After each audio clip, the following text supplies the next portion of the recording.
The movie opens in Oro Valley, Arizona, where high school troublemaker Sean Boswell lives for one thing: racing. When Sean flirts with Clay's girlfriend, it leads to a high-stakes street race between Sean's 1971 Chevy Monte Carlo and Clay's shiny 2003 Dodge Viper SRT10. The race is brutal, metal scraping, engines screaming, until both drivers start ramming each other. Sean wins, but victory comes at a cost. Clay crashes his Viper into a construction pipe. Sean totals his Monte Carlo. Clay's rich family pulls strings to protect him. Sean, a repeat offender, isn't so lucky. Facing jail time, he's sent across the world to live with his strict father, a U.S. Navy officer stationed in Tokyo. Tokyo is a culture shock. Sean doesn't speak the language, doesn't fit in, and feels completely isolated. That changes when he meets Twinkie, a flashy military brat who survives by hustling American goods on base. Twinkie introduces Sean to Tokyo's underground car scene, specifically drift racing. Unlike the straight-line races Sean is used to, drifting is about control, precision, balance. It's not about speed, it's about style. At an underground parking garage meet, Sean makes a mistake. He locks eyes with Neela, the girlfriend of Takashi, known throughout the scene as DK, the Drift King. Takashi is dangerous, calm, controlled, and backed by serious power. His uncle Kamata is a high-ranking member of the Yakuza. When Sean disrespects him, Takashi challenges him to a drift race. Sean doesn't even know how to drift. A former drift legend named Han Lu lends Sean his prized Nissan Silvia S15 for the race. Takashi drives a tuned Nissan 350Z. The race begins, and Sean gets destroyed. He slides wildly, loses control, and completely wrecks Han's Silvia. It's humiliating and expensive. Now Sean owes Han, but instead of demanding repayment, Han does something unexpected. He offers to teach him. Still, his pride won't let him back down. Han sees something in Sean, something no one else does. He tells him that Sean is the only person who has ever stood up to DK. Sean begins training hard in a 2003 Mitsubishi Lancer Evolution 8, learning the art of drifting from scratch. He practices endlessly, in parking lots, mountain roads, everywhere. Slowly, he improves. Then comes his first real test, racing Morimoto, DK's right-hand man. This time, Sean wins. Respect starts building. People notice him, but more importantly, he and Han become close friends. Han becomes the mentor Sean never had, calm, wise, always chewing snacks, and quietly stealing money from the Yakuza to fund his operations. Sean finally feels like he belongs. Sean asks Neela out. She reveals her tragic past. After her mother died, she was taken in by Takashi's grandmother. Takashi became her protector, but also her controller. She's tired of being owned. When Takashi finds out about Sean and Neela, he loses control. He assaults Sean and warns him to stay away. Neela chooses Sean and moves in with him and Han. Meanwhile, Kamata discovers Han has been stealing from him. Takashi is ordered to deal with it. He and Morimoto track down Han, Sean, and Neela. With Twinkie causing a distraction, the trio makes a desperate escape through Tokyo's streets. What follows is one of the most intense street chases in the series. Cars drift through intersections, weave through traffic, and scream down highways. Morimoto crashes and dies during the pursuit. Sean and Neela's Evo wrecks, and Han makes the ultimate sacrifice. His 1994 Mazda RX-7 Veilside is T-boned by a speeding Mercedes-Benz W140 at an intersection. The car flips and explodes. Han is killed. Sean loses his mentor. Takashi later confronts Sean at gunpoint, but this time, Sean's father steps in. For the first time, Sean's father stands up for him. Sean finally talks honestly with his father. They make peace. His father agrees to support him, not as a criminal, but as someone chasing something he believes in. Twinkie gives Sean money to repay Kamata for what Han stole. Sean goes directly to Kamata and makes an offer. One final drift race against Takashi. Winner stays in Tokyo. Loser leaves forever. Kamata agrees, but on one condition.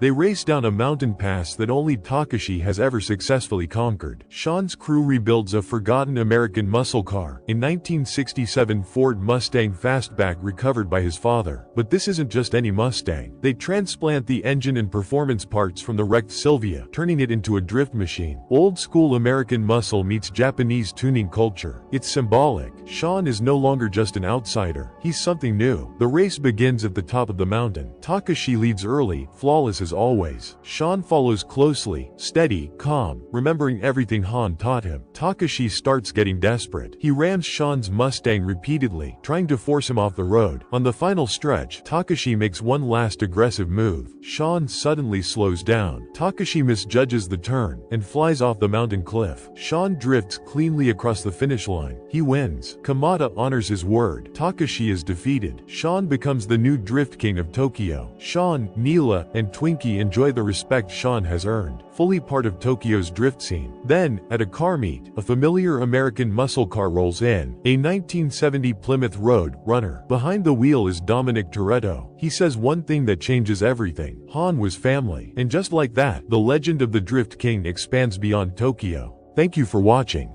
Like and subscribe for daily recap.